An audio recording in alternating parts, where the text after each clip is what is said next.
Bienvenue dans Extramuros, le podcast qui met en lumière les plus belles réussites d'entreprises en région.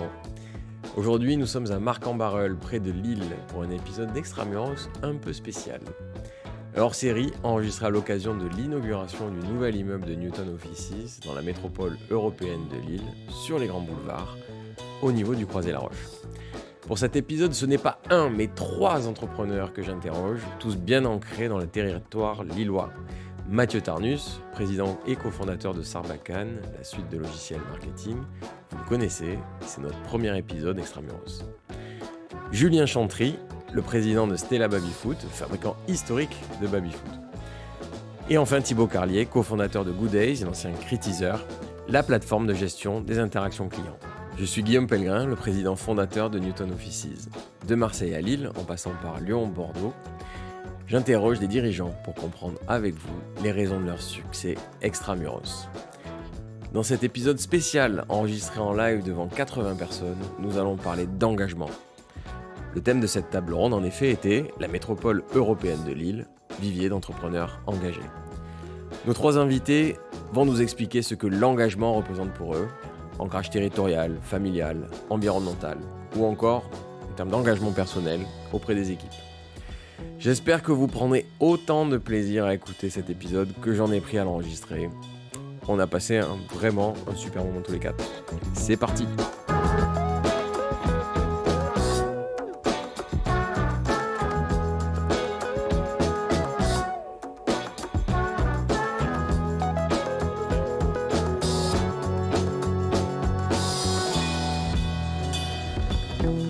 Bienvenue.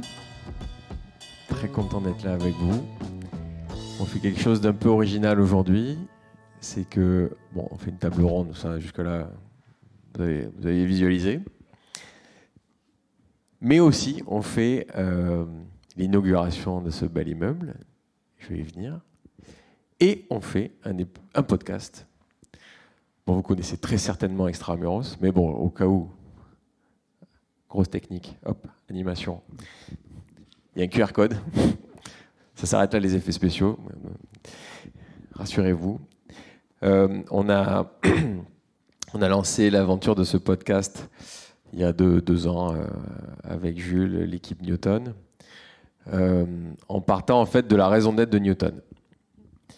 Newton, on s'est dit qu'on est vraiment l'allié des entreprises, des entrepreneurs, dans les villes et les territoires, parce qu'on est né à Marseille et on est fiers de ces territoires, on est fiers quand ils prospèrent et qu'il y a des beaux entrepreneurs, des belles histoires d'entreprises qui réussissent.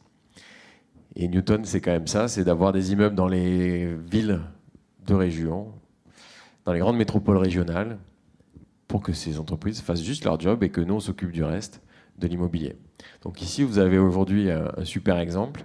C'est le dernier né des immeubles Newton, c'est le 7e, il fait 4500 m², 415 postes de travail. Et c'est ce qu'on aime bien faire ici, c'est qu'on a gardé l'esprit du lieu, on a gardé la maison historique du Grand Boulevard, qu'on a pu rénover. Et puis ensuite, on a fait sa petite sœur, la version moderne, qui est en bois, des bois de forêt française, avec un vrai soin sur la partie environnementale et recyclage, impact carbone. Et puis l'extension qui est là également. Et puis, je félicite déjà les premiers clients qui sont là dans la salle. Donc, podcast Extramuros qui a démarré il y a 2 ans par Lille, par Mathieu. Donc, grâce à toi, on a pu lancer avec succès. Aujourd'hui, on a fait plus de 40 épisodes, ça sort toutes les 2 semaines. Et donc, évidemment, quand on s'est dit qu'on allait faire une table ronde pour inaugurer et passer un moment sympa avec vous, ici dans la salle, et puis ensuite ceux qui nous écouteront sur les plateformes, évidemment, on a pensé à toi. Donc tu as repris et tu développes un groupe familial, plus d'une centaine d'employés à M, au nord-est de la métropole. Je vais tout simplement te laisser décrire ton activité, mais ravi de t'avoir avec nous. J'avais vraiment apprécié il y a 2 ans ces premiers échanges, à la fois la modestie que tu avais, l'humilité et en même temps l'ambition que tu as pour ta boîte, pour ton territoire. Et donc bravo, je te laisse la parole Mathieu. Bienvenue, on va parler d'engagement. Un vrai sujet pour nous, un sujet un peu à la mode. Mais en fait, ça a une vraie réalité quand même. L'engagement, c'est le fait de faire une promesse et d'essayer de la tenir, que ce soit juste moral comme ça, ou par un contrat, par une convention. Et quand on avait pensé au thème de la conférence, c'était juste après une tribune de Jacques Attali qui cette fois-ci m'avait bien plu. C'est pas toujours le cas, là, mais il se demandait si on était tous devenus des mercenaires déloyaux. Et alors, si je retrouve ce qu'il disait, parce qu'il le dit quand même mieux que moi, il parlait de la déloyauté, donc qui est quand même pour moi un peu, quand même le contraire de l'engagement. C'est pas mal ça. La déloyauté devient la forme la plus commune de l'exercice de la liberté. Chaque membre d'une société est incité à ne se préoccuper que de lui-même, à se concentrer sur la façon dont il peut gagner les moyens de satisfaire ses propres besoins, ses désirs les plus individualistes, qu'il s'agisse de consommer des biens matériels, de voyager, de s'exprimer, de choisir librement sa forme de bonheur, en étant autorisé à le trouver où il veut, en changeant d'avis autant qu'il veut, sur ce qu'il désire et même sur ce qu'il est. Donc voilà, avec vous trois, je sais que c'est le contraire. Donc Mathieu, on va commencer par toi, un entrepreneur engagé pour ton territoire. Merci Guillaume.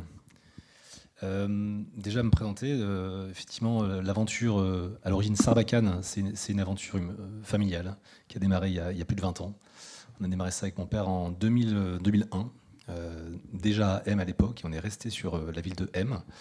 On est éditeur de logiciels, on fait des logiciels qui permettent de communiquer pour les entreprises, plutôt les TPE, PME. On a commencé par les TPE, puis on évolue, on couvre tous les segments aujourd'hui. On fait des logiciels de communication qui permettent aux entreprises de garder le contact avec leurs clients, alors, par différents canaux, par l'email, par le SMS, et marketing automation, par le chat, sur les sites internet. On est aujourd'hui effectivement 100 AM, c'est vraiment l'équipe, on va dire, organique, celle qu'on a constituée durant 20 ans. Et puis là, on va un peu plus vite. Quand on s'est parlé avec Guillaume, on démarrait une nouvelle aventure, un nouveau cycle avec des fonds qui nous accompagnaient. Une phase de croissance externe, une consolidation du marché. Aujourd'hui, on est 250 dans le groupe. Le groupe s'appelle Groupe Positive. Et le siège est basé à M également. Et donc, les 100 et moi ne sont qu'une petite partie du groupe Positive. Et l'engagement, c'est important pour nous. Chez Sarbacane et Groupe Positive, ça a toujours fait partie de notre raison d'être d'entrepreneur. Moi, c'est quelque chose qui m'a été un peu transmis par mon père et par mon grand-père, tous les deux entrepreneurs. Et d'ailleurs, l'aventure Sarbacane, je l'ai commencé avec lui, dans son entreprise. Toujours soucieux du bien-être de nos collaborateurs, ça commence par ça. Pour moi, l'engagement, surtout dans une entreprise, c'est s'assurer du bien-être des gens qui travaillent avec nous. On est très soucieux là-dessus. On a parlé un peu immobilier, on est aussi très soucieux du bien-être et l'épanouissement dans nos locaux à M. C'est pour ça qu'on n'a pas envie de les quitter. On a un très beau siège donc à M de 4 hectares, enfin de 4 hectares de terrain avec un beau bâtiment en plein pied, avec tout ce qu'il faut, le baby-foot, etc.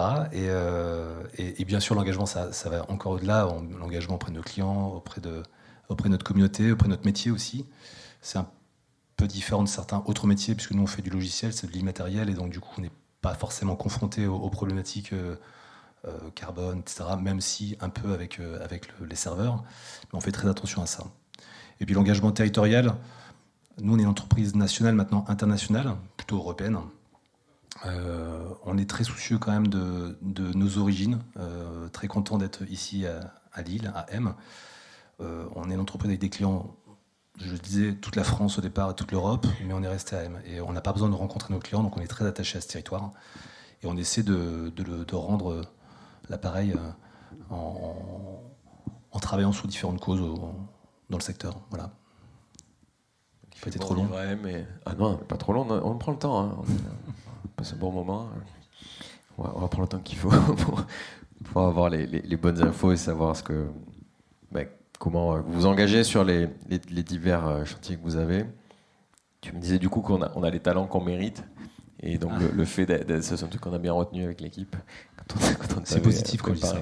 Et ouais, bien sûr. Mais... On a les talents qui méritent. Oui, effectivement, c'est par rapport à je te disais ça, par rapport à notre zone géographique. C'est ça. On est, nous, basés à M, donc c'est l'est de la métropole. La technologie sont plutôt réputées pour être à l'ouest de la métropole. La technologie, la pleine image au nord aussi. On va y venir. Nous, il y a des talents là-bas aussi. Il y a quelques talents à Euratech. Ouais. Nous, on est né avant Euratech, bien avant Euratech, et on est resté à M, fidèle à notre ville. Et ce choix-là, je disais, on a les talents qu'on mérite, c'est aussi géographique. Parce que forcément, les gens, quand ils commencent à travailler dans une boîte, ils s'intéressent aux boîtes les plus proches de chez eux. Et ça a des avantages d'être là où on est aujourd'hui, un petit peu décentré par rapport à la métropole urbaine. On est vraiment presque à la campagne. Je dirais que quand on regarde de ce côté-là de métropole, on voit la ville, mais de l'autre côté, nous, c'est la campagne, c'est la Belgique. Et ça plaît beaucoup aux collaborateurs et ça fidélise les collaborateurs. Ouais. Et puisqu'on parle d'engagement territorial, du coup, tu es une entreprise importante, conséquente sur ce territoire-là, ce qui te permet aussi d'avoir un rôle local et un accès facilité aussi aux institutions. C'est sûr qu'on n'est pas à Lille, donc pour nous, le contact avec la mairie, avec le maire même d'ailleurs, avec toute l'équipe, est beaucoup plus facile. C'est une ville à taille humaine. Et effectivement, ça permet de tout de suite parler franchement de sujets qui peuvent nous aider dans notre développement avec les politiques, bien sûr. Ouais. Et eux se font relais auprès d'instances un peu plus grandes. Merci.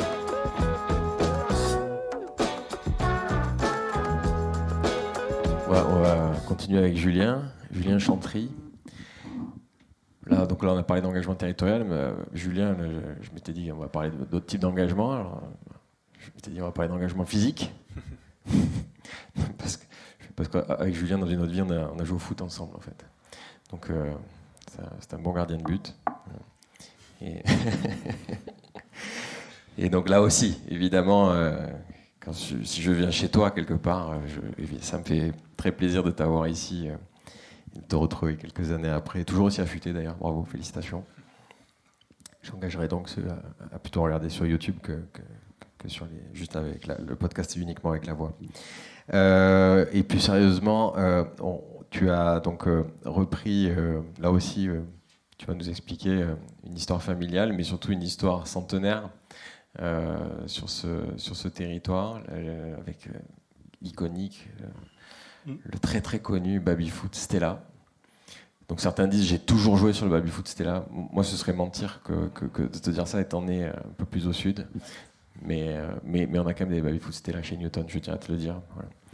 Et donc j'ai été très content de te retrouver, de préparer cette table ronde avec toi, parce que tu m'as appris plein de belles choses et tu fais de belles choses avec un vrai engagement pour le coup. Et je te laisse décrire un peu tout ça. Merci Guillaume, et je suis ravi d'être là. J'étais pas tout à fait gardien de but et ça m'embête que tu le dévoiles à l'Assemblée. Et c'est pas ça qui me permet d'être affûté du coup.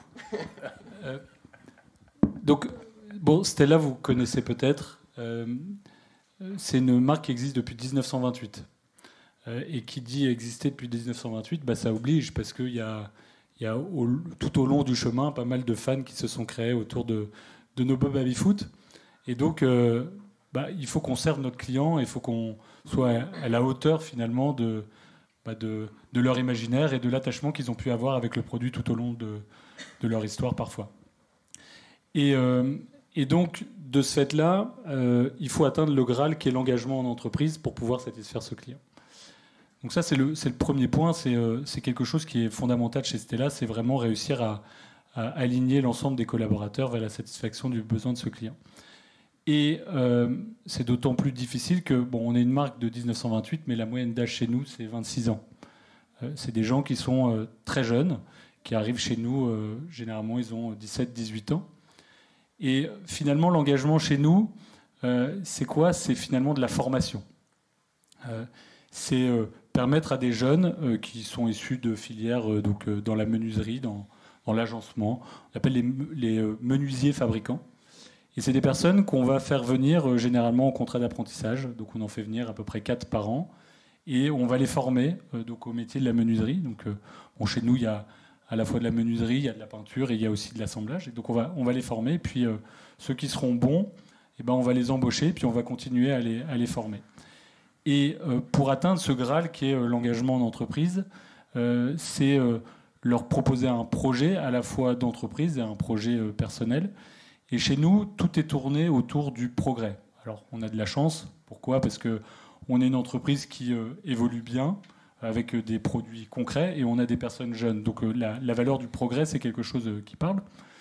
Et donc, on est constamment en mouvement à proposer des nouveaux projets pour que les gens aient le sentiment d'avancer, de progresser.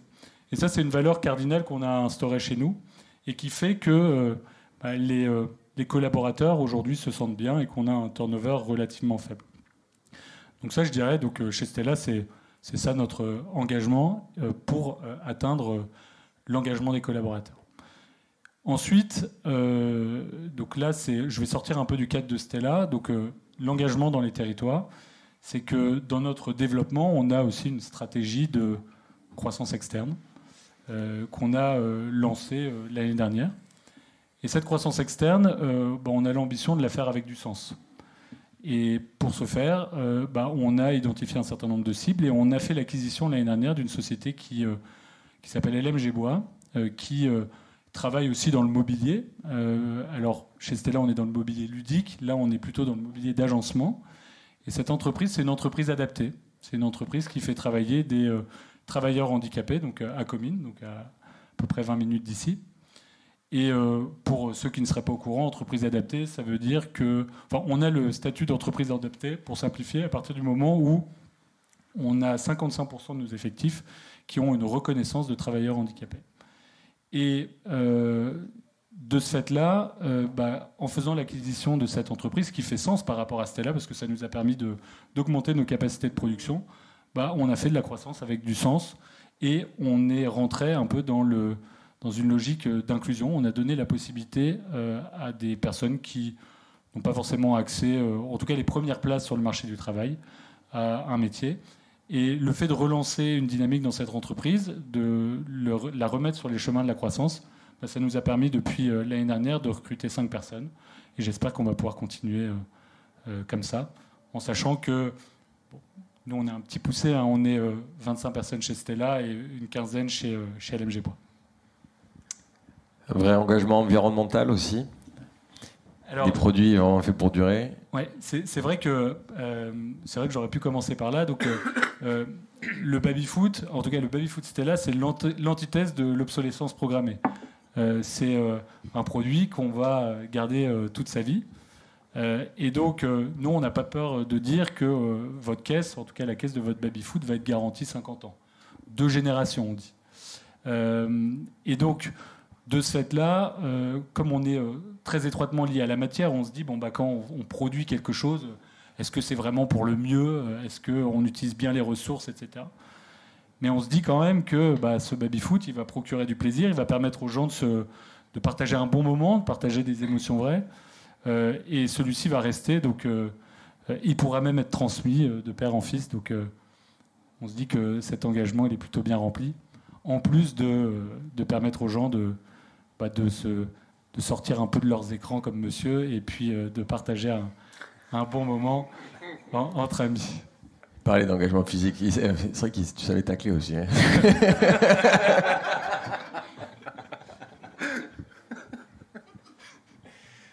Je savais que... Voilà.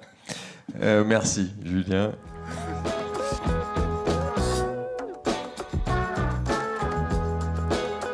Thibaut, bienvenue. Merci, Guillaume. Merci d'avoir répondu au pied levé à cette invitation. Tu vas nous... Mais c'est plus marrant avec moi. Moi, je dis beaucoup plus de bêtises. Eh oui, oui. Alors que Nico... Je sais même pas ce que je vais dire. Je vous avais bien préparé. Hein. On va parler philatélie. Philatélie, je suis expert. Vas-y, c'est parti. C'est parti. Allez, on va changer de podcast. Voilà. Donc alors, revenons à Euratech pour le coup. Alors là, on passe à l'ouest. Vous êtes un peu l'histoire, la belle histoire de start-up née à Euratechnologies. Plus de 10 millions de chiffre d'affaires maintenant en ARR, pour ceux qui parlent le start-upper. Donc en gros, de revenus tous les ans, d'abonnements. Tu vas nous expliquer beaucoup mieux que moi ce que vous faites. Et nous, ce qui nous a marqué avec Jules en préparant cette conférence, c'était, puisqu'on parle d'engagement, c'est l'engagement que vous avez vis-à-vis de l'écosystème, au-delà évidemment du territoire et des équipes, mais peut-être aussi commencer par ça avec toi. Ok, je vois plus à quoi tu fais référence, mais je vais trouver. Mais c'est pas grave. Si tu ne retrouves pas ton fil, je vais dire merci d'être à la place de Nicolas. Donc moi je représente la société Good Days. Du coup, Good Days, elle est plus connue sous le nom de Critizer. Il y a des gens qui connaissent Critizer, ouais, super. Et moi je suis l'un des 2 cofondateurs. Je suis celui qui a fabriqué le produit. Donc on est aussi éditeur de logiciel comme Sarbacane. Simplement nous ce qu'on fait, c'est que on propose une plateforme qui permet de faire des programmes d'amélioration de l'expérience client pour les réseaux de points de vente. Donc nos clients historiques, c'était des enseignes comme Carrefour, Auchan, Leroy Merlin, etc. Et ce qui est rigolo, effectivement, Euratech, on est né à Euratech, on est un pur produit d'Euratech. Quand je vous dis qu'on est un pur produit d'Euratech, on est arrivé en 2012, surtout parce qu'il y avait de la lumière en fait. Et puis dans l'incubateur, c'était les valises. Je ne sais pas si vous avez déjà entendu parler de ce truc-là. C'est que quand on rentrait dans le programme d'incubation, on avait une espèce de valise, un truc qui faisait 2 mètres sur 2 mètres, et puis on l'ouvrait comme ça et on dépliait le bureau. Et on bossait. Et on était 2, donc il y avait juste la place pour bosser sur la valise. Tu nous as fait peur avec les valises, quand même. Pourquoi ? Ça peut être non, c'était autre chose, les valises. Là, c'était super. Donc il y avait plusieurs valises. Il y a aussi d'autres success stories qui sont arrivés la même année. C'est Dashbox. Je ne sais pas si des gens connaissent Dashbox, qui est une belle success story aussi. Et donc on est né là-bas et en fait au départ c'était pas du tout l'idée parce qu'aujourd'hui on est une centaine de salariés entre Lille et Paris, Londres, Madrid et Amsterdam et on est devenu le leader de l'expérience client en France et normalement on dit en Europe, ça c'est ce qu'on essaie de faire là, c'est notre prochain challenge. Et alors l'engagement en fait elle est au cœur de notre mission parce que nous quand on est arrivé dans ce monde, on venait juste de sortir de l'école, hein, donc c'était vraiment tout début. Et nous, ce qui nous intéressait, c'est de faire. Moi, je venais de quitter mon premier CDI chez Deezer au bout de 4 mois, et j'avais envie de monter une start-up à l'américaine, quoi. Donc, et on n'avait que cette vision de B2C, quoi. On va faire quelque chose pour le B2C. Donc, l'idée, c'était de dire, vous vous souvenez, à l'époque, quand on allait chez Orange, et quand on est un prêt avec sa boc, on devait prendre une journée de congé pour aller à la boutique Orange. Et puis là, la dame qui pouvait rien faire, elle nous disait, faut appeler le service client. Quand elle était sympa, elle l'appelait avec nous. Je crois qu'on a tous vécu ça. Voilà. Et donc nous, on s'est dit, on veut envoyer des SMS. On veut envoyer des SMS directement aux commerçants quand on sort d'un restaurant, etc. Donc comme TripAdvisor, mais au lieu de le dire à la communauté, on dit directement aux responsables du point de vente. Donc on a démarré comme ça. Donc c'était pas une entreprise, c'était une blague. Il n'y avait pas de business model, il y avait pas. Mais on croyait que ça allait marcher, quoi. Et on a levé des fonds quand même. Ça, c'est le label Euratech et le talent de mon associé fait qu'on a levé 400 000 € quasiment au début, en 2014. Et en fait, l'idée, c'est que après, c'est devenu sérieux. On est rentré. On s'est rendu compte qu'il y avait tout un marché, qu'il y avait des acteurs. Et là où je veux en venir sur l'engagement, c'est assez rigolo, c'est que nous, quand vous avez vous êtes Auchan ou Carrefour ou Leroy Merlin, Nocib, etc. Vous avez un réseau de points de vente. C'est hyper dur de maintenir une expérience client au même niveau dans le centre de Paris, VS la banlieue de Lille, VS voilà, ou un territoire de ruralité. C'est très très dur. Et l'enseigne, elle doit avoir elle doit rentrer dans la tête des gens, la marque, quoi. Et donc, il faut que l'expérience elle soit la meilleure possible et qu'elle soit idéalement la même. Et donc, le point, c'est que ce qui se passait avant qu'on arrive, c'était que on disait, j'adore dire ça, c'est notre persona au produit, moi je représente le produit, c'est Martine, 54 ans, directrice d'un Carrefour Market, qui est directrice d'un Carrefour Market depuis une vingtaine d'années, donc elle sait exactement comment gérer un Carrefour Market. Maintenant, cette mesure de l'expérience client, je pense que un peu tout le monde la connaît, c'est le NPS, le Net Promoter Score, qui est devenu la mesure de l'expérience client. On disait à Martine, écoute Martine, tu as 22 de NPS, il faut que tu arrives à avoir 34. C'est chaud, quoi. C'est chaud. Donc nous, ce qu'on a fait, c'est qu'on a tourné le concept qu'on avait inventé au début.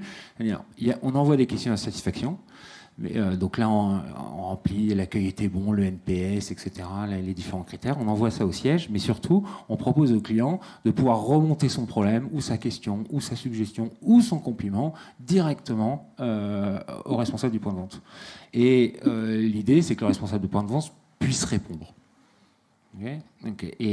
Et en fait, en faisant ça, on a montré que plus les salariés, ça y est, j'ai le lien, plus les salariés sont engagés, plus le NPS monte. Okay. Donc, et ça, on l'a prouvé, et c'est comme ça qu'on est devenu leader, à peu de choses près. Et donc ça, en fait, c'est rigolo parce que quand on est... Donc ça, c'était à peu près 2015. Là, on a une belle ascension, on a levé plein d'argent et tout ça, et c'est comme ça que c'est grandi. Mais le point qui est intéressant, c'est que on n'est pas simplement un outil. On n'est pas simplement... Parce que tu sais, une équipe produit qui est là dans son bureau à Lille en train de développer des trucs, pour des gens qui s'en servent en magasin ou qui s'en servent au siège, t'es vite déconnecté de la réalité, quoi. Et donc, mais là, il y a une notion d'engagement des gens et qu'on ressent beaucoup chez nos salariés aussi, parce qu'ils ne se battent pas juste pour un outil informatique, ils se battent pour transformer le retail au final. Et donc, c'est ça qui a le lien que j'ai trouvé en tout cas avec l'engagement, quoi. Mais c'est bien, t'as pas fait dans le sujet, c'est bien. Merci, c'est pas mal. Bravo, t'es bien retombé sur tes pattes. Merci. Un chat, quoi. Et tu es né du coup, enfin vous êtes né sur une terre de retail. Oui. Et ça pas de langue de bois. Moi, je suis né vraiment ici. Enfin, tu parles de moi ou tu parles de la boîte? Les deux. Moi, je suis. Vas-y, je fais les questions et les réponses, c'est nickel. Et ça, je veux le dire parce que moi, je suis né vraiment ici. Je suis né à Valenciennes et j'ai fait toutes mes études ici. Je suis parti après pour faire le reste de mes études.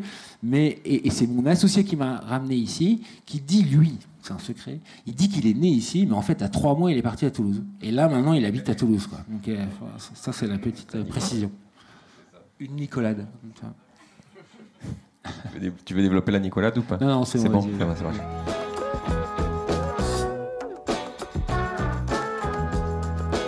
Et donc, c'est ce qu'on voit souvent dans Extramuros, c'est que les startups, quand soit elles naissent quelque part, ou soit quand elles décident encore plus fort d'aller quelque part, elles vont choisir l'écosystème et voir s'ils vont pouvoir arriver, recruter, grandir à cet endroit-là. Donc vous, pour le coup, tu nais déjà sur une terre de retail, et donc tu as il y a tous les talents sur ce territoire-là pour pouvoir grandir, quoi. Ça, c'est un truc, il y a 2 trucs, on est super fiers. C'est le premier truc, c'est que quand 2 étudiants démarrent une boîte ou une blague au début et on ne sait pas trop où on va, on n'est pas très sexy pour embaucher des gens et des talents, etc. C'était difficile. Et puis, mais on a su trouver des gens d'ici, notamment au début, c'est le produit qu'on doit créer. Et le truc dont je suis fier, vraiment, aujourd'hui, j'ai 35 personnes dans l'équipe produit, et il y a soit il y a des gens qui sont partis, mais souvent ils ont réussi à aller chez Meta, chez Google, faire leur rêve américain de start-up, ça. Donc ils ont fait les gammes chez nous et ils ont réussi ensuite à aller ailleurs. Et puis après, j'ai des petits gars du Nord qui ont fait leurs études dans le Nord, qui aujourd'hui managent 4, 5, 6, 8 personnes, super épanouis dans leur boulot. Ça, c'est un truc dont on est très fiers sur ça. Et après, il y a un deuxième truc qui est sympa, c'est on a beaucoup de nos clients qui, je sais pas pourquoi, ils adorent bosser avec nous. C'est cette histoire d'engagement là, il y a une petite magie, quoi. Et il y a une anecdote qui est rigolote, c'est que quand on était sur cette blague là, on disait exprimez-vous et le magasin va vous répondre. Et il y a tout le monde connaît le Carrefour Market de Gambetta qui est à Oisem. J'habitais juste à côté. Et donc au début de la boîte, on avait mis des t-shirts, on avait que des stagiaires, et puis on avait mis des affiches. Le directeur du magasin, qui s'appelait Mehdi Abdelkader, il nous avait autorisé à mettre des affiches. Vous avez un problème, dites-le nous, dans le Carrefour. Et on téléchargeait une appli, et on lui disait, et il nous répondait. Rigolo, hein. Et je ne sais pas pourquoi il nous a autorisé à faire ça. Eh bien, figurez-vous que 10 ans après, donc l'année dernière, Mehdi Abdelkader, il est monté de directeur du Carrefour Market de Gambetta à directeur régional, il a changé d'enseigne, il a fait plein de trucs. Et après, il a voulu se reconvertir, il en a eu marre de bosser dans les magasins. Et du coup, aujourd'hui, il est dans nos effectifs, quoi. Et on a 2-3 salariés qui viennent de l'Occitane, Adecco, etc., qui nous ont rejoints dans ce cadre-là, quoi. Donc, ils prêchent la bonne parole une fois qu'ils ont utilisé l'outil tous les jours, quoi. T'as recruté Martine aussi ou pas? Non, Martine, non. C'est un persona. Je m'arrêterai là. Dans l'engagement, il y a, et on le retrouve dans vos histoires à tous les deux, l'engagement vis-à-vis de l'histoire familiale aussi. Est-ce que vous pouvez nous en dire 2 mots? Celui qui veut commencer, il y a des sujets de transmission. Peut-être toi, Julien, comment tu as fait pour sauter dans l'aventure? Alors, Stella est en train de devenir une histoire familiale. Bon, même si ça l'a été, parce que pour la petite anecdote, Stella, c'est le prénom de la fille de Auguste Sarraut qui avait monté Stella en 1928. Puis après, ça a été racheté par une famille donc, qui l'a développé pendant quasiment 40 ans. Et puis, ça a été racheté par mon père en 2015. Et je lui ai racheté l'entreprise en 2021. Alors, bon, là, ça va être du domaine de l'anecdote. Je ne sais pas si ça va être intéressant, mais c'est vrai qu'il y a un attachement à bien faire quand on est suite à son père. Et puis après, le sujet ou le conseil, ou en tout cas comment nous on a fait, c'est que qui dit histoire familiale dit enjeu de rester en bonne entente avec ses frères et sœurs. Et souvent, le business, ça peut être un petit sujet problématique. En tout cas, ça peut mettre du grip dans les rouages. Et donc, en tout cas, le parti pris qu'on a eu dans la transmission, qui n'est pas une transmission, mais qui est vraiment un LBO à proprement parler, c'était justement de faire un LBO, faire valider donc, la valorisation de l'entreprise par un tiers extérieur, validé par mes frères et sœurs, pour éviter que, le cas échéant, s'il y avait des problèmes dans le futur, on ne pouvait pas en tout cas me reprocher quoi que ce soit. Et donc ça, c'est un peu un sujet qui est un peu éloigné de l'engagement, mais qui a été en tout cas assez structurant dans mon arrivée, parce que j'ai dû prendre des risques, j'ai pris des risques comme n'importe quel entrepreneur qui acquiert une entreprise, afin de sauvegarder la chose la plus importante, qui était la bonne entente avec mes frères et sœurs. Bon voilà, c'est petite anecdote. Non, bravo. Ouais. Non, mais moi je suis aussi une 3e génération d'entrepreneurs, et quand tu es entrepreneur et que tu reprends un business, tu es vraiment au milieu d'un côté l'activité de l'entreprise qui génère, on l'espère, du profit tous les ans, le capital, et c'est pas forcément les mêmes qui bossent pour produire tous les jours et ceux qui détiennent le capital, et puis tu as même la famille. Alors nous, 3e génération, c'est pas encore, mais bon, on est sur un territoire de succès entrepreneuriaux, familiaux, sur plusieurs générations, où là, du coup, tu as une 3e composante qui sont tous les cousins, toute la famille que tu dois gérer. Donc c'est vrai que le rôle de l'entrepreneur au milieu, il n'est pas forcément évident, quoi. Je ne sais pas si Mathieu, tu veux compléter sur ce thème-là. J'avais pas pensé l'engagement effectivement du dirigeant. C'est vrai que tout à l'heure j'ai parlé de l'engagement de l'entreprise dans son environnement. Il y a l'engagement des collaborateurs, ça aussi c'est un vaste sujet. Comment développer cet engagement, et l'engagement du dirigeant dans une entreprise familiale. Il est forcément très très fort, parce qu'on se doit de respecter quelque chose qui a été soit construit auparavant par sa famille, soit développé en même temps, respecter ses valeurs aussi qui ont été transmises. Et ça, oui, c'est un vrai engagement en tout cas que moi j'ai en tant que dirigeant. Ça m'anime, ça me donne envie de continuer à développer, ça me donne envie de faire grandir les choses et d'avoir de la fierté de la famille, bien sûr. Moi, je suis la 3e génération, on dit qu'en général, c'est celle qui foire tout. La première créée, la 2e, elle gère un peu, puis le 3e, c'est là que ça va mal, quoi. Bon, on verra. Merci d'avoir écouté la première partie de cet échange. Nous vous serions très reconnaissants, avec toute l'équipe d'Extramuros, de nous mettre une note 5 étoiles. Ça nous aide à le rendre plus visible. A tout de suite pour la 2e partie de cet épisode. De retour dans cette 2e partie de l'épisode exceptionnel tourné en live dans notre immeuble Newton Offices de Marc-en-Barœul, avec Mathieu Tarnus, Julien Chantry, Thibaut Carlier. J'espère que vous avez apprécié la première partie. Si tel est le cas, accrochez-vous sur la 2e, ça décoiffe. C'est parti.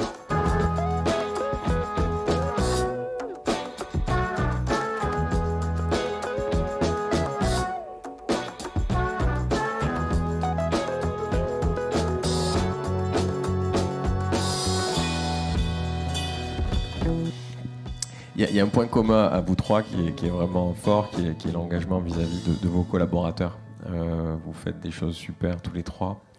Donc je ne sais même pas lequel veut repartir là-dessus. Peut-être toi Thibaut, ça fait... on t'a pas entendu depuis quelques minutes. Qu'est-ce que vous faites vraiment vous, pour le coup, vous faites des trucs qui vous ont rendu connus aussi, et des trucs moins connus, mais vous faites pas mal de choses pour l'interne. Avant, parce que ça va être des anecdotes, mais il y a beaucoup de choses qu'on fait pour avoir l'engagement collaborateur et ça résonne chez moi, le bien-être des collaborateurs. En fait, moi, on me disait ça quand j'étais petit. En général, là où t'es bon, c'est ce que t'aimes faire, quoi. Et les deux choses sont liées, quoi. Donc, et c'est ce que je dis tout l'onboarding. C'est pas le moment le plus fun de l'onboarding, mais chaque salarié qui rentre, c'est pas fait pour tout le monde parce qu'on on est une société c'est une start-up, quoi. Donc notre croissance, elle est extrêmement importante pour qu'on arrive à grandir, quoi, et qu'on arrive à même survivre, je dirais. Une fois qu'on fait rentrer des capitaux externes, il y a des taux de croissance à atteindre pour que ça marche. Et donc, c'est une performance. Et le point, c'est que c'est pas forcément fait pour tout le monde. Et donc, la période d'essai est super importante et que ce que tu vas voir dans Good Days, Critizer Good Days, c'est que le voisin de gauche ou le voisin de droite, alors maintenant en télétravail c'est plus difficile de raconter cette anecdote, mais le voisin de gauche adore ce qu'il fait, quoi. Donc à un moment, si tu vas t'en rendre compte, en fait, si toi aussi si tu adores, bah c'est que certainement tu es fait pour faire ça, quoi. Donc ça c'était le premier point. Il y a quand même donc on a compris ça vite avec mon associé, que le fait de lever des fonds et d'aller vite, parce que c'est ça le but de lever des fonds, c'est d'avoir une croissance la plus rapide possible, si on écoute nos investisseurs.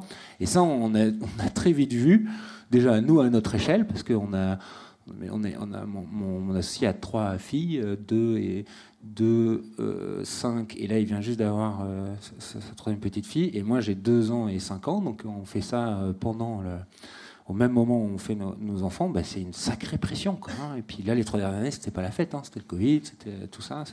Donc ça, on a vite vu que si on écoutait exactement ce que nous disaient nos investisseurs, on n'avait pas kiffé, quoi.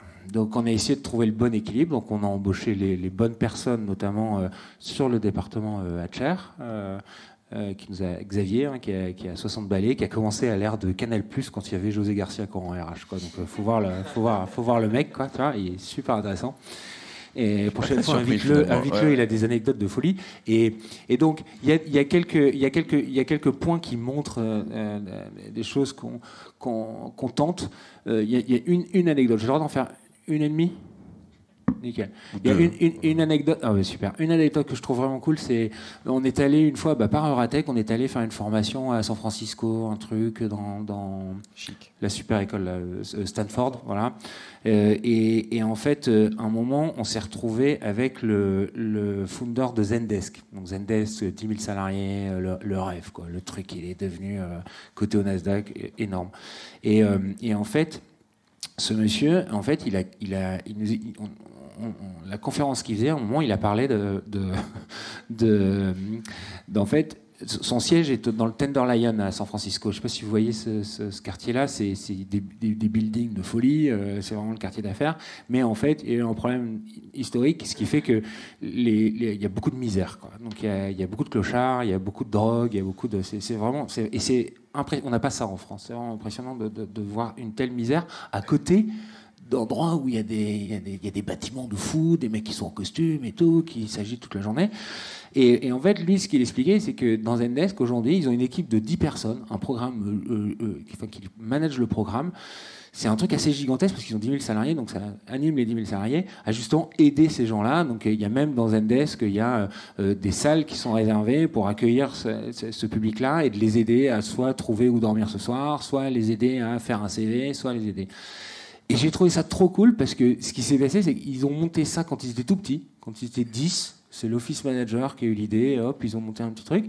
Et puis il y a un salarié qui est allé, qui a fait dedans, 2 salariés. Puis après, le truc est monté comme ça et ça a accroché la croissance. Et donc à la fin, ça a un impact de dingue.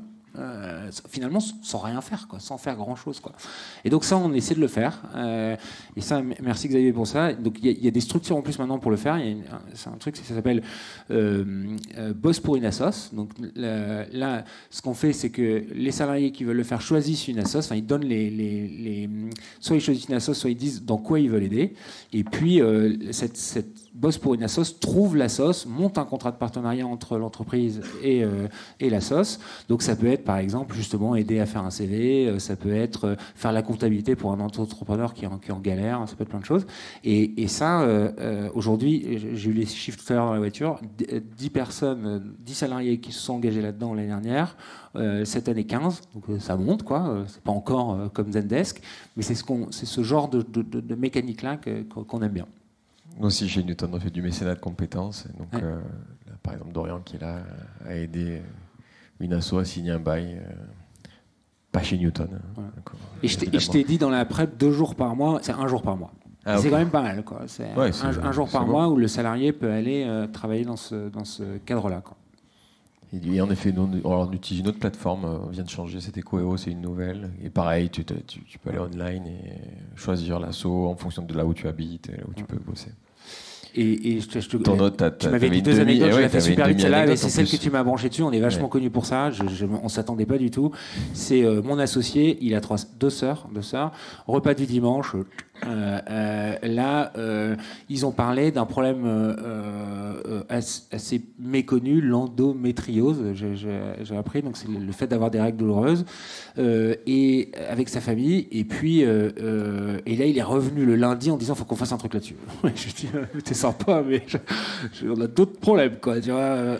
Et puis là, j'ai Xavier, le HR. Il dit, mais si, on va faire un truc là-dessus. Donc donc c'est 1 semaine de congé à temps plein pour les femmes qui déclarent. Enfin, une femme peut demander un congé, et c'est 10 jours par an. Je dis des bêtises.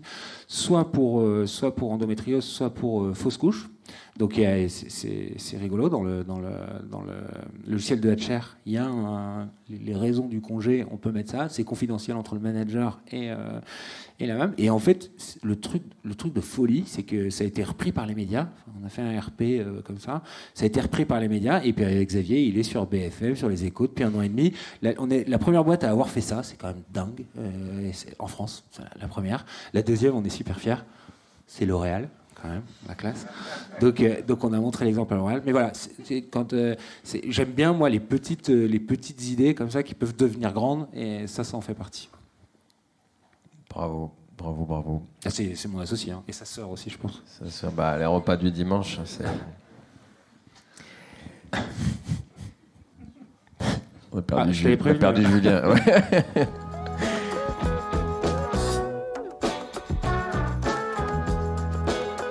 Vous êtes, notamment avec la nouvelle société que vous avez rachetée, tu as esquissé ce que c'était, mais il y a quand même un engagement fort aussi vis-à-vis de l'interne pour faire progresser des publics qui sont plus durs à recruter, à faire grandir. Nous on essaie aussi chez Newton d'avoir de la sincère et réelle diversité, que ce soit au travers du handicap, même s'il y a plein de litotes autour de ça, mais appelons un chat un chat.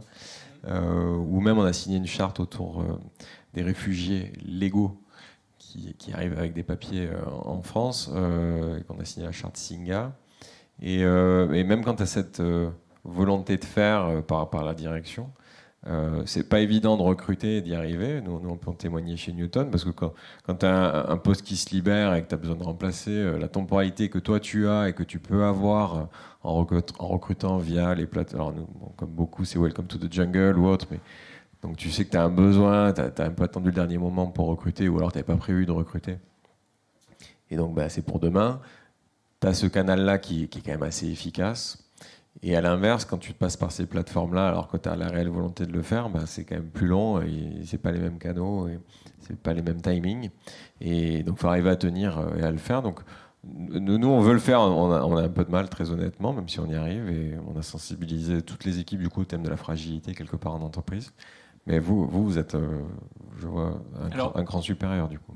Moi je découvre un peu, hein, ça fait qu'1 an, donc l'univers du travail de personnes handicapées. Il faut quand même reconnaître qu'il y a des structures comme Cap Emploi, par exemple, qui sont formidables et qui aident justement à trouver ce genre de profil et qui déploient une énergie absolument incroyable. Quand j'ai pas beaucoup d'expérience dans le recrutement, mais je vais l'appeler consultant, je ne sais pas exactement quel est son statut, mais quand il s'agit, à chaque fois que j'ai une embauche, il m'appelle peut-être 3 fois par semaine, une fois tous les 2 jours, pour savoir où j'en suis, et il met une énergie incroyable. Et c'est une fois qu'on arrive dans ce genre de domaine avec du sens, l'énergie, l'engagement est décuplé, et ça, je trouve que ça apporte une dimension plaisir en plus au business qu'on fait au quotidien. Donc voilà, c'est peut-être ce que j'aurais envie d'apporter à cette discussion, parce que en soi, nous, les canaux, ils sont relativement bien branchés, on est vachement bien aidé par Cap Emploi notamment, et donc jusqu'à présent, et là avec 1 an de recul, je peux pas dire qu'on ait eu des problèmes de recrutement, ça serait mentir. Aujourd'hui, ça marche. On a la même logique chez LMG Bois dans l'accompagnement des collaborateurs. On prend des personnes qui n'ont jamais fait de menuiserie à la base, parce que trouver un menuisier qui plus est, qui a une reconnaissance de travailleurs handicapés, on peut ça met du temps, c'est impossible, quoi. Même si j'en ai rencontré un hier. Ceci étant dit, on recrute des personnes qu'on va former, à qui on va donner notre entière confiance, et puis l'air de rien, ça marche bien, donc on touche du bois, mais voilà. Pas mal, celle-là. Pas mal. Ouais, pas mal. Je m'étais promis de la caler, celle-là. Ouais, t'as gagné un pari, du coup.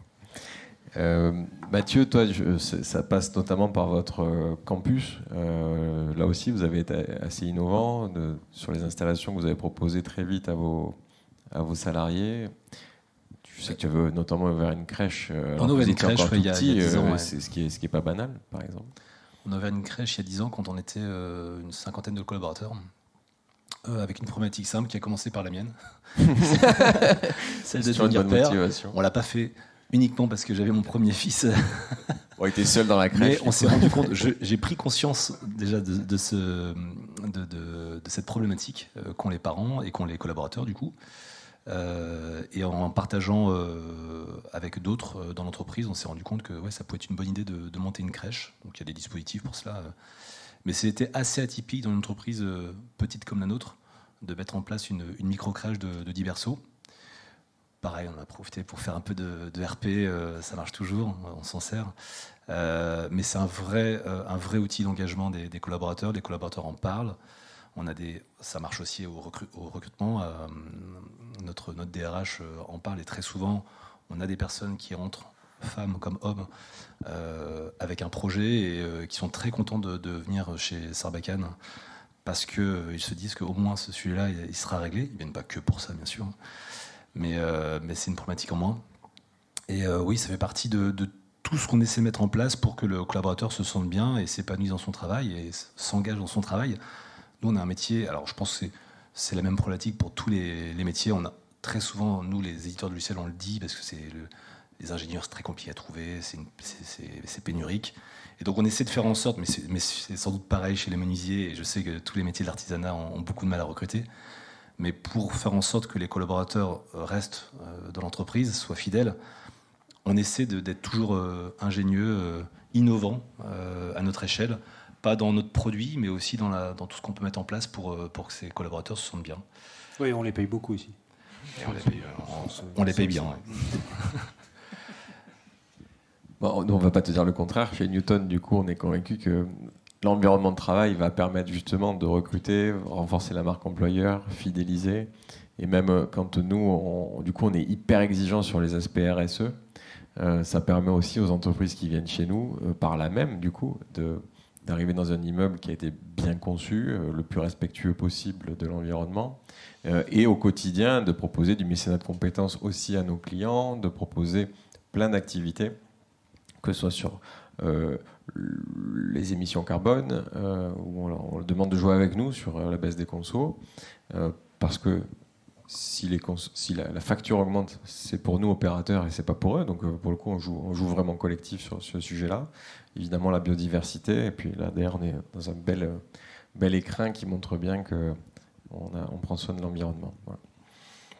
Dernière petite question pour Thibaut. Du coup, tout ça, est-ce que je sais que vous mesurez bien du coup cet impact sur la performance. En tout cas, comme tu disais, vous levez des fonds, vous traquez cette performance.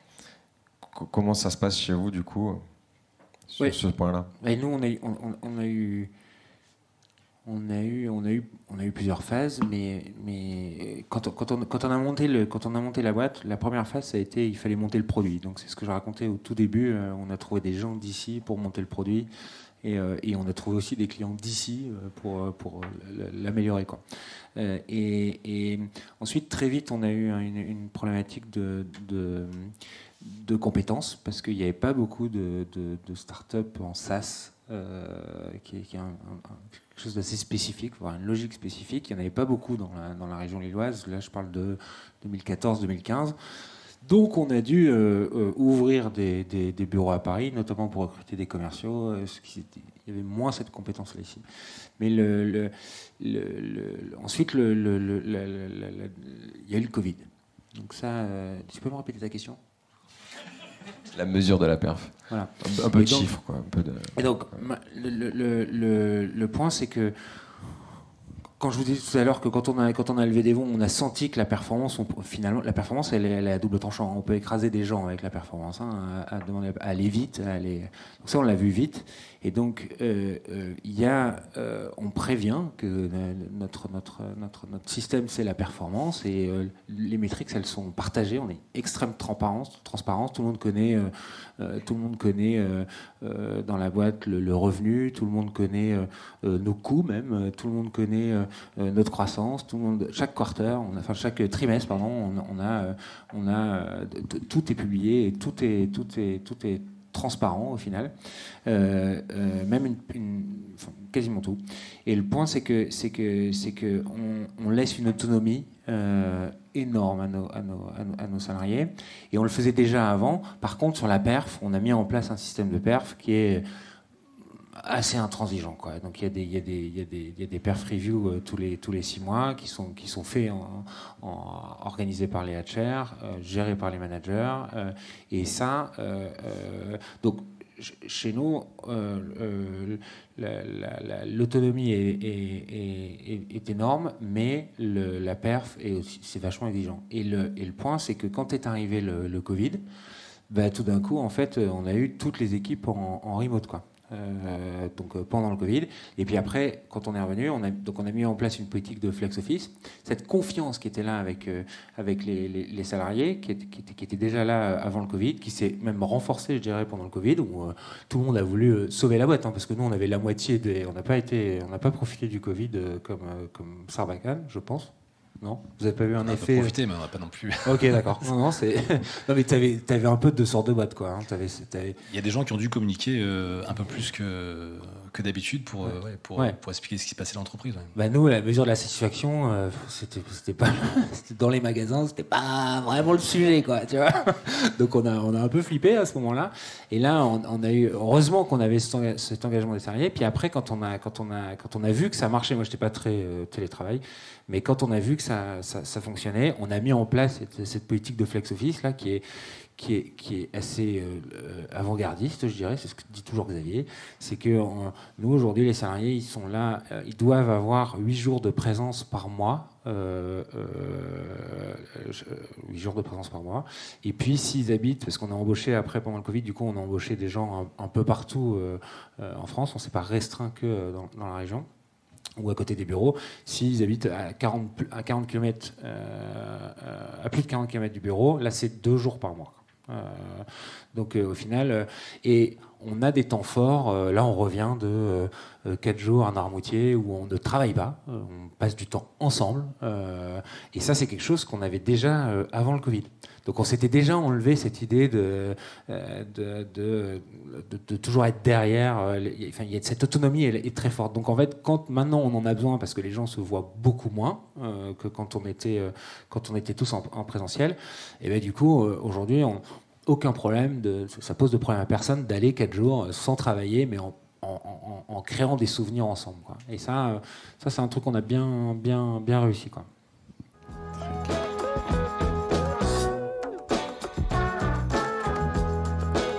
Avant de prendre quelques questions de la salle, puisque le temps passe, est-ce que vous vouliez rajouter quelque chose, donner un conseil, donner une idée qui vous est passée par la tête sur l'engagement? Répondre à une bonne question que je ne vous aurais pas posée. Pas de piège. Non, ok. Pas de souci. Très bien. Parfait. Qui ose poser une première question Ah, merci. Bien, François Loisel, FLC Training, et puis également à Odéfi, pour certains qui connaissent, au comité d'engagement, et également président d'une commission à la CCI région. J'avais une question à vous poser à tous les 4. Et donc c'est une sorte de challenge. Est-ce qu'en une phrase, vous seriez capable de me dire quelle est la vision, mission, si vous voulez, de l'entreprise qui donne du sens aux salariés, en une phrase? Dur, hein? Nous, on est société à mission. Donc, facile. Facile, j'ai déjà bossé. Voilà. Donc, notre mission, c'est d'accompagner le déploiement de l'économie dans les villes et les territoires. Voilà. Donc, ça, c'est la mission de Newton. Et en effet, s'il n'y a pas cette vision, c'est le haut de la pyramide de Maslow. Si on ne s'est pas embarqué en tant que capitaine les équipes pour leur dire voilà le cap qu'on a, voilà pourquoi vous vous levez le matin, pourquoi c'est top tout ce que vous faites tous les jours, pourquoi chaque geste est important dans toute l'équipe, il manque un truc et on a du mal à embarquer les gens et à les engager. Et donc voilà, il y a un gros boulot qui est fait là-dessus. C'est passé chez nous par cette réflexion-là qui a amené du coup à changer les statuts cette année et à passer au statut de société à mission. Et en parallèle également, on fait le parcours de la labellisation B Corp, qui est assez proche finalement, et qui pareil est un bon canevas, une bonne grille de lecture. Et pour ceux qui ne connaissent pas, la labellisation B Corp, elle oblige chaque année l'entreprise à progresser. Donc c'est pas juste on a fait un petit sprint, on est essoufflé, on passe la ligne, et puis cool, on a eu un tampon, et puis allez, ciao, on fait ce qu'on veut. Non, c'est tous les ans, il faut accélérer. Voilà. Sur des critères très, très, très ambitieux, sur l'environnement, la biodiversité, l'inclusion, les RH, tout. Voilà. Merci. Alors nous, on n'est pas une entreprise à mission, on n'a pas ça dans nos statuts et on n'a pas cherché à obtenir le label B Corp, mais c'est quand même quelque chose qui nous travaille tous les jours. Mission déjà auprès de nos clients, c'est que très souvent, nous on fait du logiciel et faire un beau logiciel c'est bien, mais faire en sorte que le logiciel soit utilisé pour une cause, c'est encore mieux. Nous on dit souvent à nos collaborateurs, parce qu'on l'oublie, c'est aider à réussir. Nos clients doivent réussir, et réussir c'est pas que avoir des performances commerciales, c'est réussir à atteindre un objectif, et la satisfaction de nos clients, ça passe par ça. Donc c'est s'assurer que le logiciel répond à une problématique qui était celle qui a amené le client chez nous. Donc d'une certaine façon, réussir, que les entreprises s'épanouissent, grandissent, ça fait partie de notre mission. Alors c'est très mercantile quand même comme approche. Après, on travaille énormément aussi sur tous les critères ESG. Je rebondissais sur les levées de fonds. Nous aussi, on avait pas mal de fonds. Et quand on lève des fonds, c'était assez obscur il y a quelques années, mais ça est beaucoup plus cadré aujourd'hui. Il y a des critères ESG qu'on doit respecter. Il y a même des petits, ce qu'on appelle des kickers, des petits incentives qui nous mettent si on atteint des objectifs. Et c'est très très bien parce que ça permet de se mesurer, ça permet de mesurer la performance, mais ça permet aussi de se comparer. Et sans label, sans tout ça, bien qu'on soit Great Place to Work. C'est le label qu'on a pour la partie sociétale, sociale surtout. On était soucieux de cela. Ça nous permet aussi de nous remettre en cause tous les 2 ans. Mais on essaie quand même de travailler ces critères ESG assez profondément. On a fait un bilan carbone en entreprise pour savoir où on était. Parce que l'email marketing est un sujet qui est souvent critiqué dans les médias. On a beau du logiciel, de l'immatériel, mais les serveurs consomment. Et donc, il s'agissait de bien comprendre de quoi on parlait, d'expliquer aux collaborateurs et d'expliquer aussi à nos clients. Donc, on a travaillé sur tous les sujets, l'inclusion, La parité homme-femme, aujourd'hui on est quasiment à 50-50, malgré le fait qu'on soit une entreprise de logiciels, ce qui n'est pas toujours simple. Et puis aussi la gouvernance, qui est un sujet qui est un peu oublié souvent dans tout ce qu'on peut faire dans la mission d'une entreprise, c'est de faire en sorte d'embarquer avec nous les collaborateurs. Chez Sarbacane, tout le monde peut être actionnaire de l'entreprise. On a une structure qui s'appelle Positive Tribe, et dans laquelle, un peu comme les grands groupes à la Decathlon qui habillent, et voilà, tous les collaborateurs peuvent investir, et investir une prime, pas grand-chose, hein, ils peuvent commencer avec quelques centaines, quelques milliers d'euros, et embarquer dans le projet. Et ça, c'est vraiment important pour nous. Et c'est tout le monde, c'est pas que les managers, hein, c'est vraiment le service client, et c'est des moments forts parce qu'on peut en plus les réunir et parler d'entreprise différemment, et mieux se faire comprendre auprès des collaborateurs sur là où on va avec le projet d'entreprise. J'y vais. Alors, nous, notre mission en tant qu'ancêtre des réseaux sociaux, c'est finalement de revenir aux fondamentaux.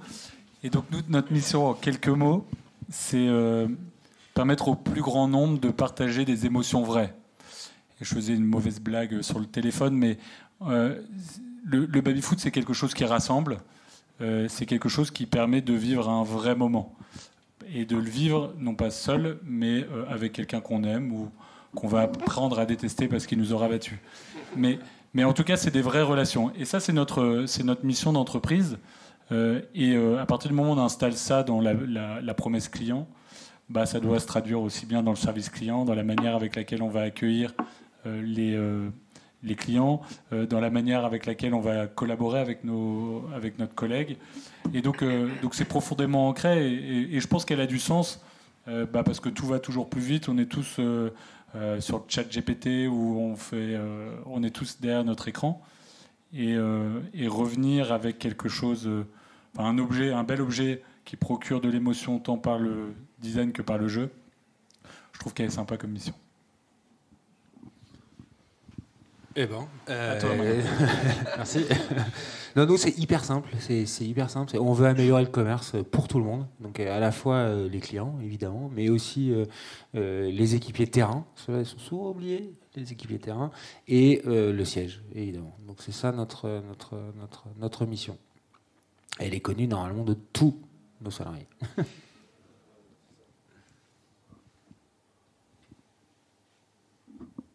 C'était une bonne première question. Faut pas que ça gêne pour qu'il y en ait une deuxième. On peut faire plus court aussi. Oui. Pas d'autres questions, du coup? Ah, merci. Oui. On peut faire passer le micro.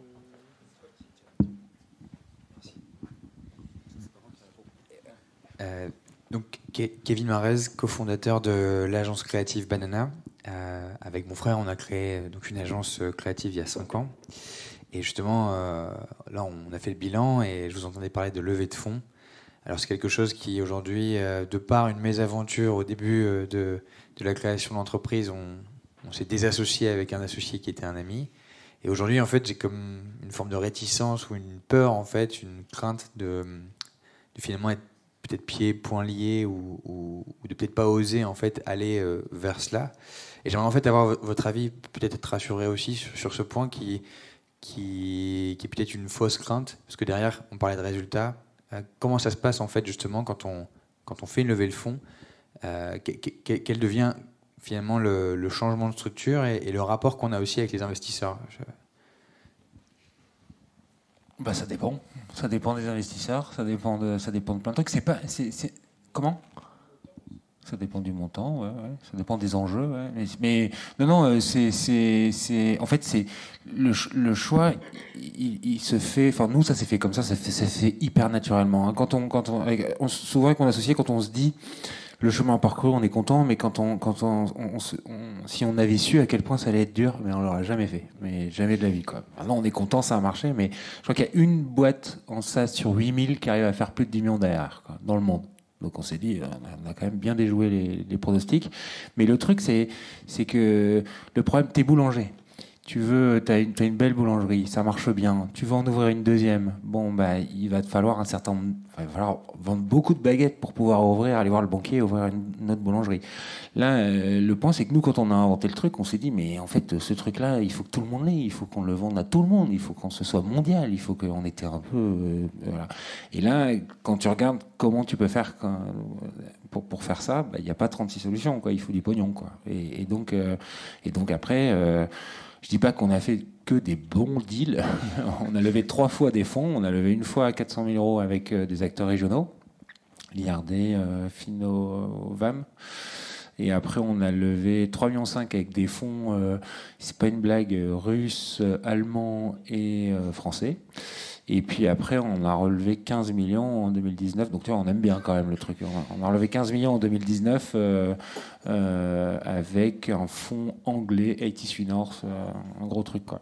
Et ça va dépendre de ton cas, en fait. Hein. Mais en ce moment, c'est pas super la fête pour lever des fonds. Je sais pas si tu as vu. C'est peut-être au début, ça va. Mais là, il n'y a plus de levée de fonds. Hein. Il y a une petite bulle qui a éclaté. Et là, c'est compliqué, quoi. Donc, c'est peut-être pas le meilleur moment pour là maintenant, quoi. Mais tu as dit quelque chose de vrai au début. J'ai dit plein de conneries, du coup.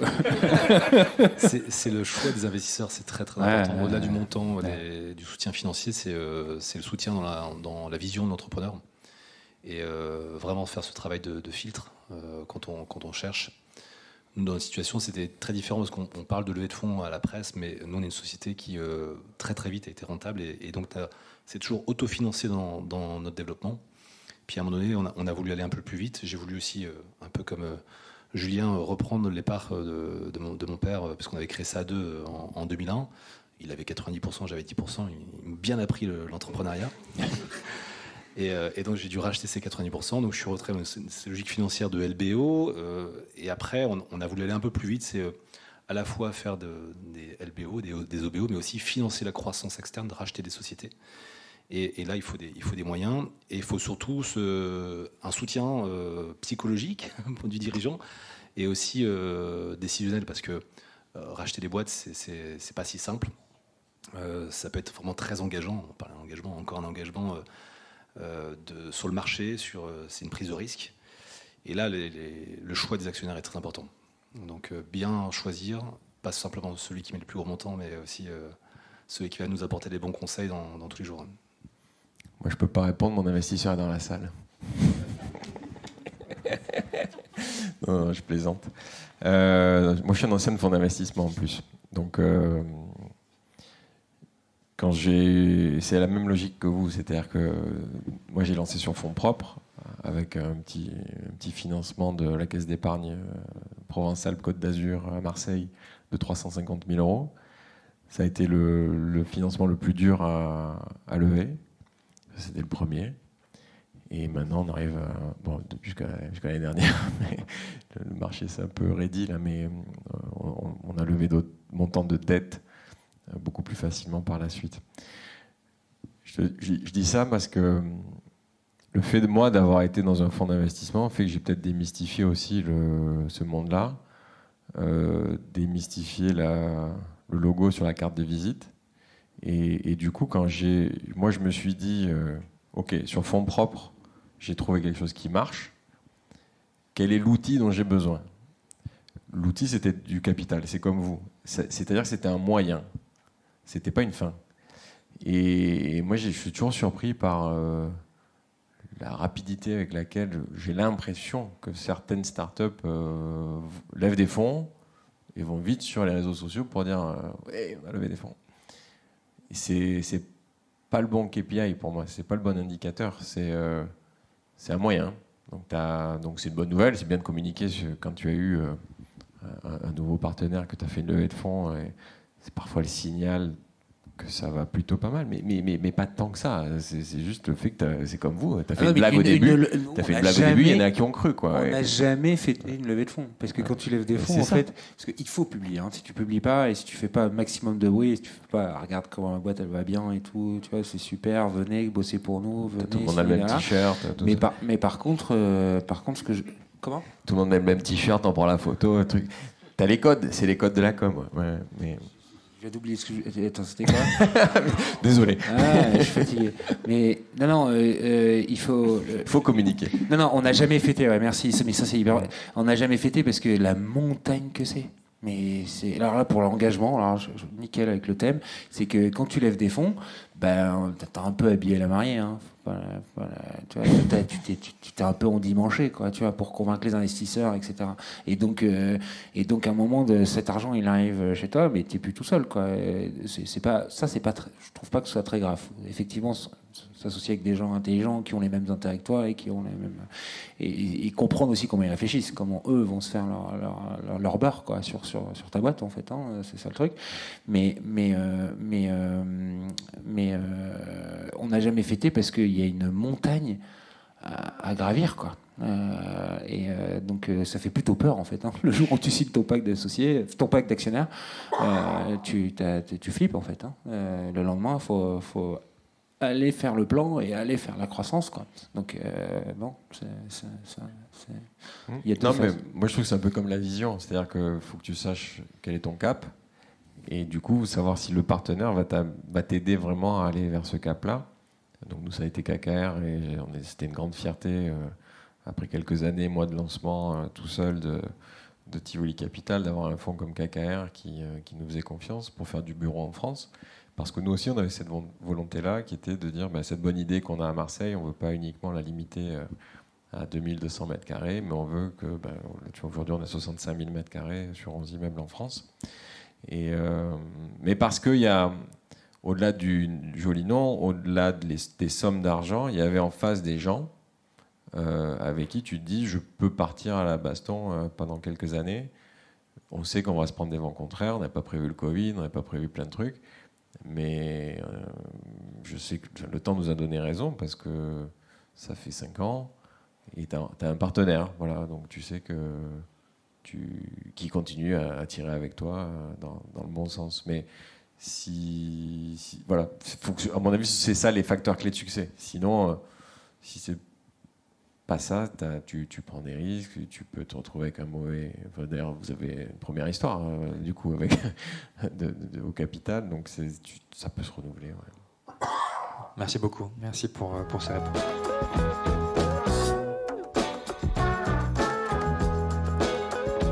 Encore une, si vous voulez. Et simplement aussi, vos meilleurs conseils aussi, en tant que dirigeant. On parle parfois de solitude du dirigeant, où finalement on est face à nous-mêmes. En termes de coaching, comment ça s'est passé sur vos aventures? Qui a été votre coach, votre mentor, et quels conseils aussi vous pouvez donner sur ce sujet? J'en ai une, moi.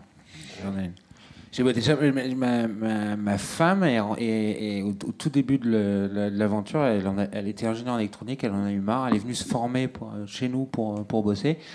Et puis elle est restée. Et puis elle est montée tous les échelons. Donc moi j'ai la chance. Donc j'ai mon associé, mais ma VP Product, celle qui est juste en dessous de moi, c'est ma femme. Donc ça c'est mon meilleur coach. Mais après l'autre anecdote que j'ai, coaching, hein, c'est ça. Je suis très fatigué. Nous, on n'a pas fait appel à beaucoup de coachs, ou en tout cas, je m'en souviens plus. Par contre, il y a un truc qui nous a beaucoup aidé. C'est encore une blague. J'aime bien les blagues, hein, mais c'est le Poney Club. Alors, c'est un club hyper privé. Et qu'on a monté avec mais qu'on a monté avec Dashbox, qu'on a monté avec Suncrop, Addictease, etc. C'est qu'il y avait Frisbees, il y avait un club d'entrepreneurs Next qui s'appelait à Euratech. Bon, c'était cool, mais on se reconnaissait pas toujours. Et du coup, avec un groupe, on a monté le Poney Club. On pouvait pas s'appeler les licornes parce qu'on se doutait qu'on n'arriverait pas, même à ce moment-là, qu'on n'arriverait pas à faire une boîte à 1 milliard. Ça allait être compliqué, quoi, à cette époque-là. Donc, on s'est appelé les Poneys. Et puis. Et puis, tu parles de la solitude c'est devenu des copains au fur et à mesure, ce club-là. Donc, le concept, c'est pas fifou, hein, c'est on trouve un resto et puis on se prend une énorme cartouche. Mais ce qui est cool, c'est qu'au début, on se connaissait assez peu. Mais alors, parce qu'elle est vraie, cette solitude d'entrepreneur. Tu as des problèmes. Enfin, moi, si je te parle de mes problèmes, là, du moment là dans la boîte, je t'emmerde très vite, très très vite, quoi. Tu vois. Donc, alors que tu parles à un autre entrepreneur, Là, tu vois que, et ça, c'est cool. Et ça, c'est vraiment bien. Donc, pas tellement coaching, mais d'autres entrepreneurs. Et il faut essayer de trouver, voilà, c'est comme les investisseurs, il faut trouver les bons, quoi, pour pouvoir faire dans le bon style, quoi. Je pense que quelle que soit la taille de la boîte, il y a la solitude de l'entrepreneur et il faut réussir à structurer des personnes bienveillantes qui vont t'accompagner donc dans un petit conseil. En tout cas, moi, c'est ce que j'essaie de faire, donc avec des personnes avec des compétences diverses, complémentaires, qui vont te permettre à qui tu vas pouvoir poser tes questions et qui vont t'aiguiller et te donner leur point de vue beaucoup plus à froid que toi qui as la tête dans le guidon. Et ça, je pense que c'est important de le structurer assez rapidement, parce que ça te fait gagner du temps, ça te fait respirer et ça te fait relativiser pas mal de problématiques, je pense. Et c'est pas si compliqué à faire parce que dans ton réseau, je suppose qu'il y a des personnes qui seront ravies de t'accompagner. Et pas besoin de structurer à l'envie, hein, c'est juste un déj par trimestre et bien préparé, bien évidemment, pour que les questions soient... en tout cas, les problématiques soient bien explicitées pour qu'ils puissent t'apporter les meilleures réponses aux questions. Et sans prise de tête, hein.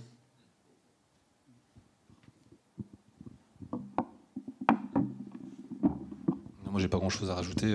Il y a des structures aussi pour ça. Il y a le CJD, les clubs APM pour ceux qui le souhaitent, c'est un peu différent, mais c'est un bon lieu pour justement partager entre pairs.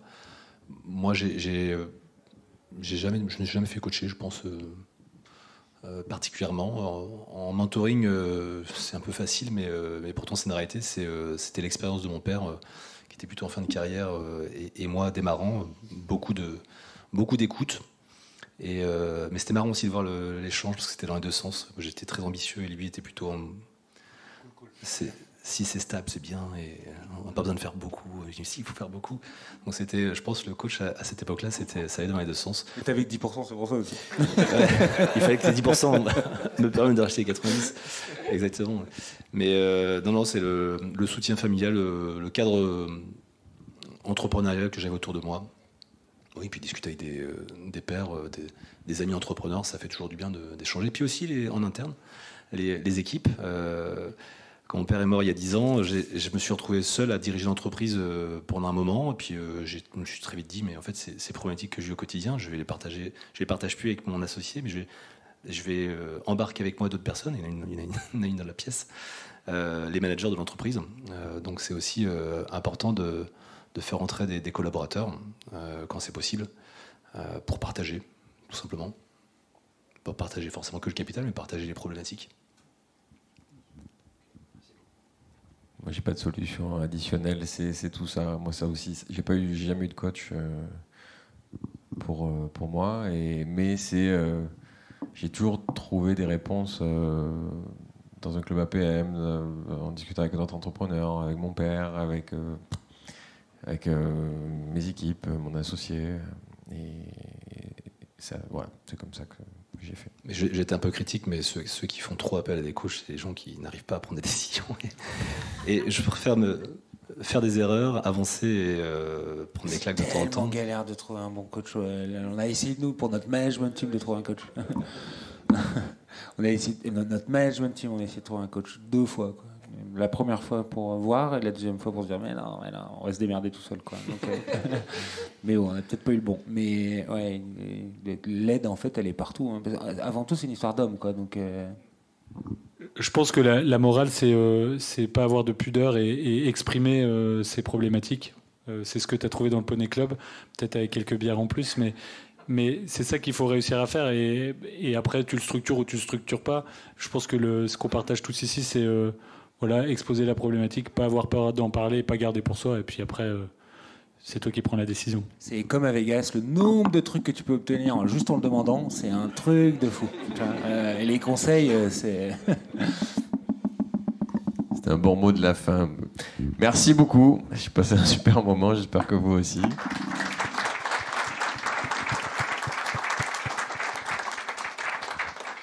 Eh bien, on peut continuer la discussion autour d'un verre.